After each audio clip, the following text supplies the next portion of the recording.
오늘 이 본문 말씀은 나귀를 타고 예루살렘 성에 입성하신 후에 예루살렘 성전에 올라가 둘러보신 예수님께서 그 다음날 예루살렘 성전으로 가시다가 열매가 없는 무화과나무를 저주하신 일, 또 성전을 청결케 하신 일, 그리고 그 다음날 화요일 아침에 다시 예루살렘으로 가시는 길에 어제 저주한 무화과나무가 죽은 것을 통해 교훈하신 말씀들을 기록해 주고 있습니다.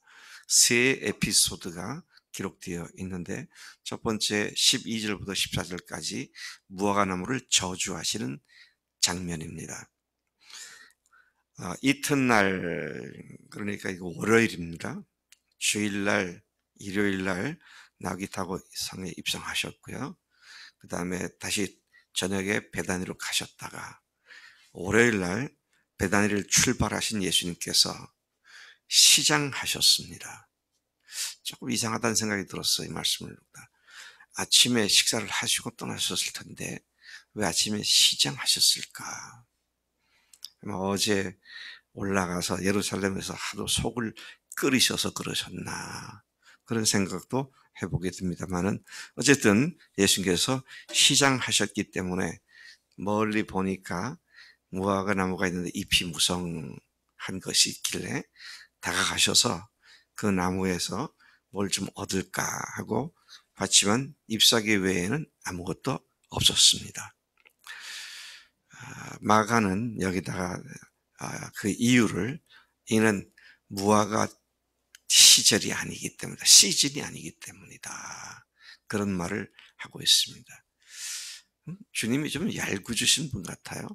시즌도 아닌데 거기 가서 무화과를 얻으시려고 했다가 없으니까 저주를 하시잖아요. 무화과나무 입장에서 굉장히 억울할 것 같아. 그거 아닙니다. 그래서 잘 알아야 돼요.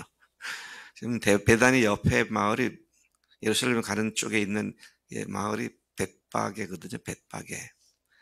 그 히브리어로 이게 벳파케, 벳파케. 화케가 뭐냐면 무화과나무예요. 무화과예요. 그 동네는 무화과가 얼마나 많았는지 무화과의 집이다, 그런 말이에요. 벳 하면 집이고요, 파케 하면은 무화과입니다. 그런데 지중해성 기후인 팔레스타인 지역에는 무화과가 1년에 최소 2번은 열립니다. 겨울이 춥지 않기 때문에 겨울에도 무화과 열매가 있을 수 있습니다. 보통은 여러분들 장막절 아시죠? 3대 명절 중에, 3대 순례 명절 중에 장막절이 있는데, 장막절이 과실을 추억하고 하나님께 드리는 예배를 하는 그런 의미이기도 하죠. 그 말은 10월쯤 됐다는 얘기입니다. 10월쯤에 무화과를 첫 수확을 합니다. 그리고 첫 수확이 언제 끝나느냐?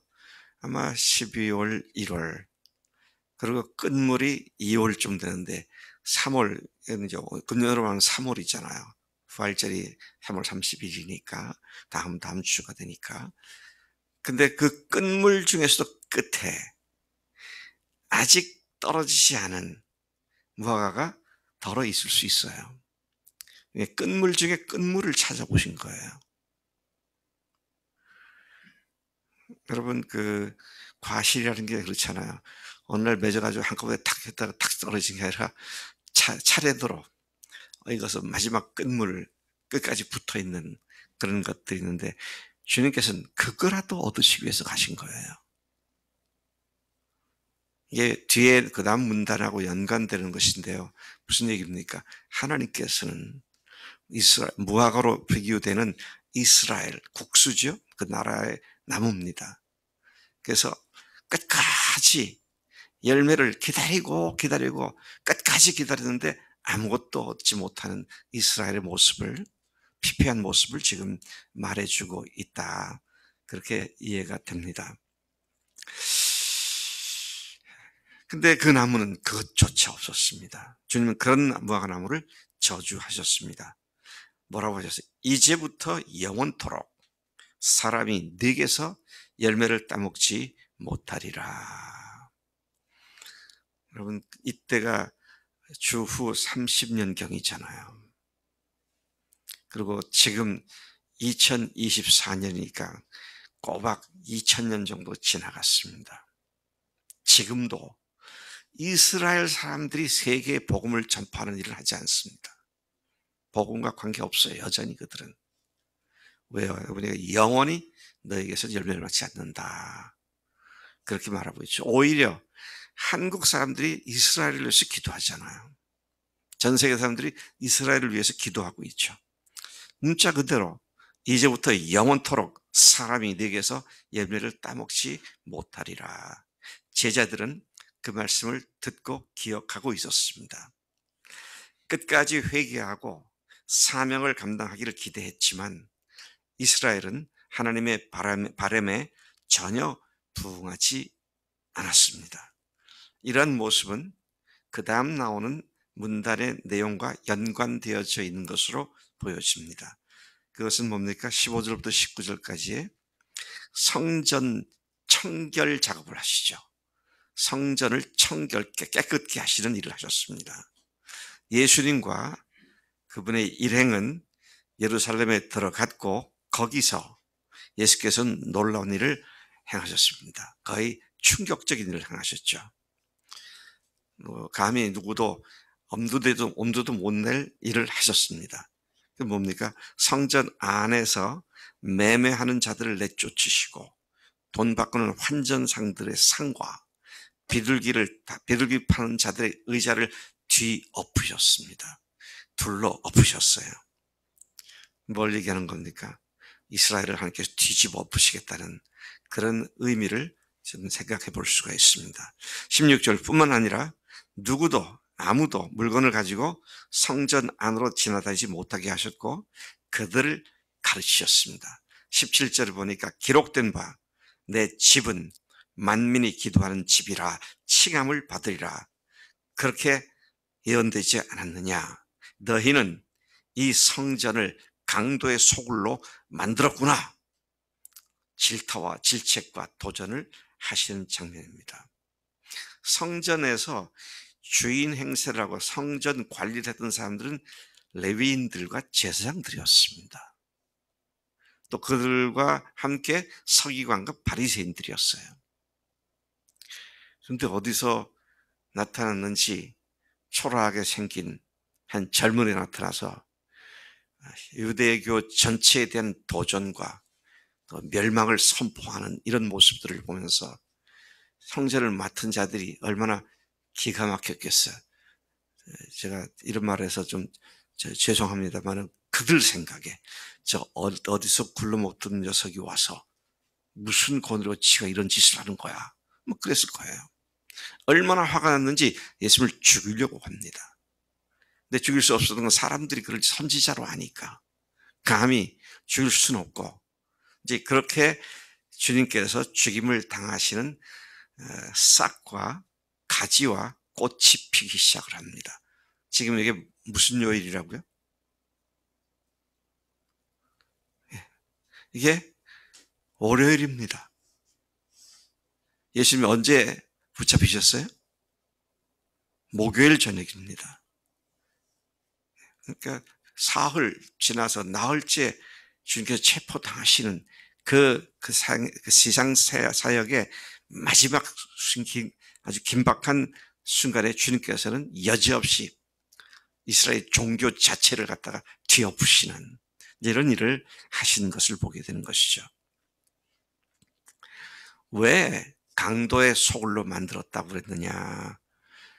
제사장과 장사꾼들이 결탁을 해서 이스라엘 사람들이 예루살렘 가까이 있는 데서 제물로 갖고 온 짐승들을 멀리서 온 사람들은 와서 사도록 모세오경에 그렇게 허락을 했었죠. 근데 가까이 있는 사람들 하루 정도 걸리는 거리 정도에 가까이 있는 사람들은 제물로 드릴 양이나 염소나 송아지나 주님 앞에 갖고 와서 그것을 드리는데 근데 그냥 드릴 수 없어요. 왜요? 이 재물이 합격품이냐 불량품이냐 이거를 검사하는 일을 하는 사람이 제사장들이었습니다. 먼저는 제사장들에게 그것을 보여주고 제사장들이 살펴본 뒤에 불구라든지 또는 뭐 병약한 것이라든지 또는 뭐 다리가 절다든지 이런 것들이 있으면 부적격 판정을 내리고 웬만한 건 그렇지 않은 것은 합격 판정을 내리고 그래야 그 제물로 바쳤잖아요.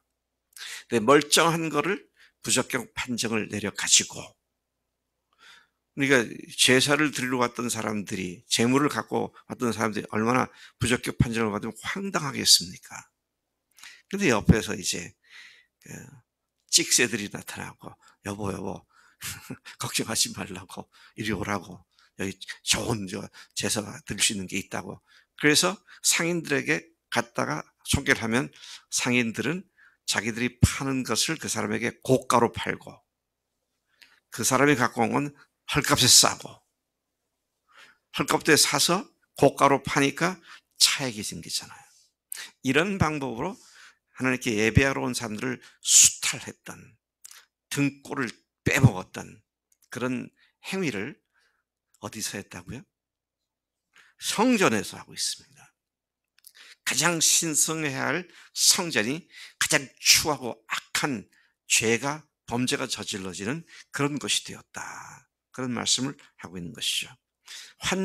환전상들도 마찬가지였습니다. 성전세는 오직 성전에서 만든 화폐로만 세금을 받았습니다. 그러니까 일상적으로 사용했던 외환이나 또 평상 화폐를 갖다가 환전을 해야 하는데 거기 또 환치기를 통해서 엄청난 폭리를 취하고 자 이런 부패에도 더 이상 부패할 수 없는 가장 경건함을 가장 추악한 이익을 얻는 수단으로 삼았던 그렇게 타락한 유대교였기 때문에 주님께서는 상을 엎고 또 마태복음에 보면 노kon으로 채찍을 만들어 내쫓고 그렇게 야단을 치셨고 그런데 이것은 뭐예요? 단순히 그에는 짐승들을 또는 뭐 부패한 것을 얘기하는 것이 아니라 이스라엘이라는 종교, 유대교라는 종교가 총체적으로 부패하고 타락했음을 보여주고 있는 말씀인 것이죠. 그리고 그날이 저물었습니다. 그리고 다시 성 밖으로 나가서 베단으로 가셨습니다. 이것이 월요일 날에 있었고요. 20절부터 26절까지는 무화과 나무가 마른 것을 보시면서 교훈하신 내용들이죠. 그런데 화요일 아침에 일어나서 지나갈 때에 제자들이 보니까 어제 예수님께서 말씀하신 무화과 나무가 뿌리째 마른 것을 보았습니다. 그래서 베드로가 랍비여 보십시오. 저주하신 무화과 나무가 말랐습니다. 그렇게 예수님께서 두 가지를 말씀하시더라고요. 하나는 하나님을 믿어라. 내가 진실로 너에게 이르노니 누구든지 이 산더러 들리어 바다에 던지라 하며 그 말하는 것이 이루어질 줄을 믿고 마음에 의심하지 아니하면 그대로 되리라. 24절 무엇이든지 기도하고 구하는 것은 받은 줄로 믿으라. 그리하면 너희에게 그대로 되리라. 기도를 하면 믿음을 갖고 기도하면 반드시 그대로 된다. 그런 말씀하시죠. 네. 여러분 하나님께 구하는 것을 믿음으로 구해야 됩니다. 구하긴 구하는데 될까 안 될까 그리고는 안 될 때를 대비한 차선책을 마련하려고 합니다. 우리는 그게 믿음 없는 거예요. 믿음은 차선책을 구하지 않습니다. 이루어졌을 때를 대비하는 것이 믿음이지 이루어지지 않았을 때 그러면 어떻게 하느냐 이거 생각하는 게 믿음이 아닙니다. 오늘 주님께서 지금 그 말씀을 이 무화과 나무가 마른 것을 통해서 두 번째로 교훈하고 계시는 것이죠. 첫 번째로 교훈하고 계시는 겁니다. 믿고 구한 건 이룬다. 이 산더러 바다에 던져라. 그래도 이루어질 거다. 그런 기도를 가르치신 말씀이죠. 그리고 또 계속해서 말씀하십니다. 서서 기도할 때에 아무에게나 혐의가 있거든. 혐의는 뭡니까? 나한테 잘못했지? 이 사람이 이렇게 했지? 그래서 내가 언제 되갚아줘야지? 뭐 이런 생각하는 거죠. 나한테 잘못한 것을 기억하고 마음속에 품고 있는 이런 것을 얘기하는 것이죠. 그리하여 혐의가 있거든 용서하라. 그리하여 하늘에 계신 너의 아버지께서도 너의 허물을 사하여 주시리라 라고 말씀을 하고 있습니다. 주님 가르친 기도에도 나오죠.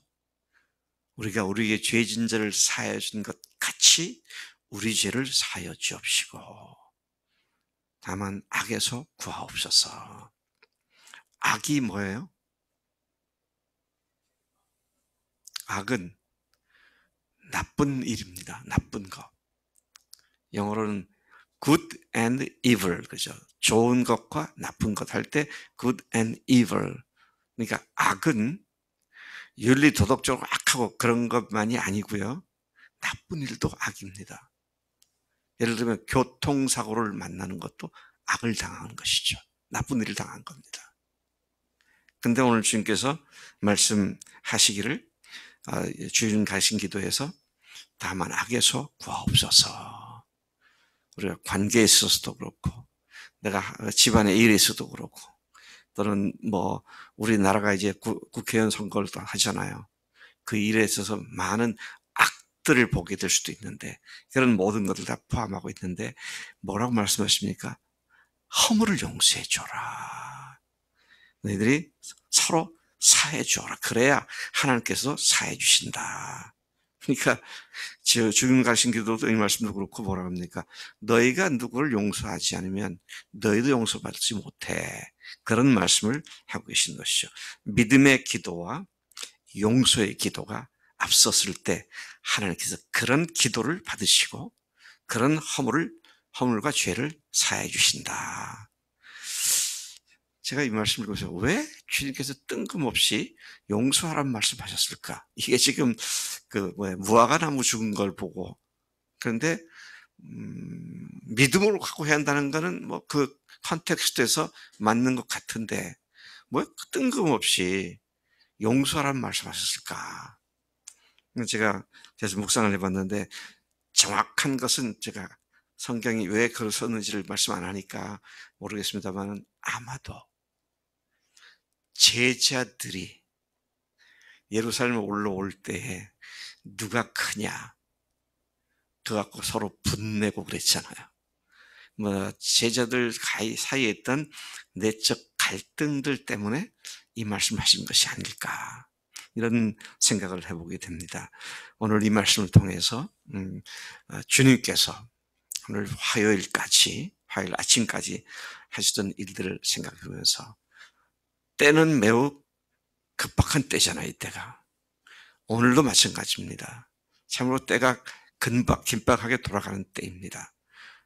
주님 앞에서 이런 기도를 하고 믿음의 기도를 하고 또 용서하는 마음을 갖고 사랑 형제를 대하는 그런 믿음의 역사가 우리 가운데 풍성하기를 축복합니다. 하나님 아버지 감사합니다. 오늘 주님께서 성전에 들어가시면서 있었던 일 그리고 성전 안에 들어가셔서 엄청난 도전을 하셨던 그 일들 하나님 또 나오시는 게 또 그 다음날 들어가실 때 무화과나무가 마른 것을 보고 교훈하셨던 이 일이 오늘 우리에게 긴박하게 필요한 하나님 말씀인 줄로 믿습니다. 하나님 이번 부활절을 맞는 저희들 이제 2주 채 남지 않았는데 하나님 이 기간 동안에 저희들이 어느 때보다도 성결하게 하시고 어느 때보다도 아버지의 마음을 기쁘시게 하는 예수님의 십자가와 부활로 말미암아 더